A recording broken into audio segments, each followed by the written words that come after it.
आपल्यामध्ये कायम स्वरूपी असणारे आर राजदेव यांच्या व्यक्तिगत सोहळ्याच्या निमित्तानं आपण सर्वजण उपस्थित आहात. खरं तर लाठी जोची तांत्रिक अडचण आलेली आहे. या ठिकाणी अगदी सकाळपासून रक्तदान शिबिर झालं, नंतर काठीचा वाटप, विविध आजारांवरती उपचार व्हावा म्हणून चांगल्या पद्धतीची या ठिकाणी आरोग्य सेवा राजदेव साहेबांनी उपलब्ध केलेली आहे. आपली जुनी मंडळी पहिले म्हणायचे, कुणाचं लग्न कार्य असो काय असो अक्षरशः त्यांनी पायाला पानं बांधली. त्या पद्धतीनं आपल्या आरारने गेले 7-8 महिने किंवा 12 महिन्यापासून अक्षरशः गाव खेडी पिंजून काढली.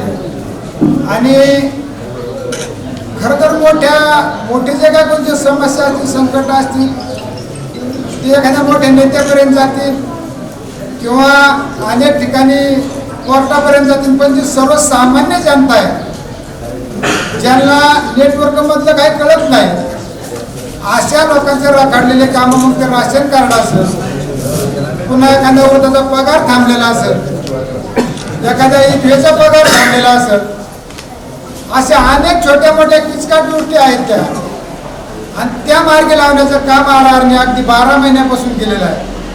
याच्यामध्ये जवळजवळ 5 ते 6 हजार लोक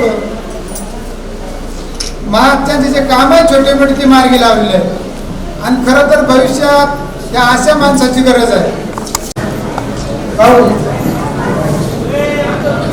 तुम्हाला सांगायचंय, मला तुम्ही आमच्या सगळ्या सहमतीच्या सहकार्याने जसे या क्षेत्रामध्ये आलात आणि तुम्ही पूर्वेच्या कोपऱ्यातून आलात, तसा आमचा गणित पश्चिमेच्या कोपऱ्यातून आम्ही तुमच्या ताब्यात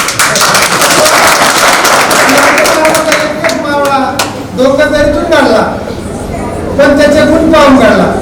असे आमच्याकडे गुण आहेत. तुम्ही याचा विचार करा. हे सगळं ह्या समाजाच्या मी तुम्हाला विनंती करतो.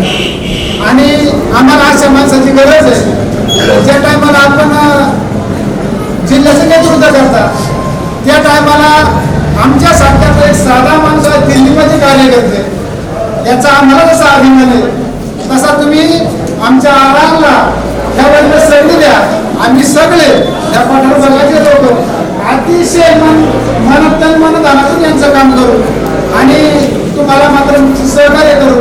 यांना आपण सहकार्य करावं असं सगळ्यांची विनंती करतो.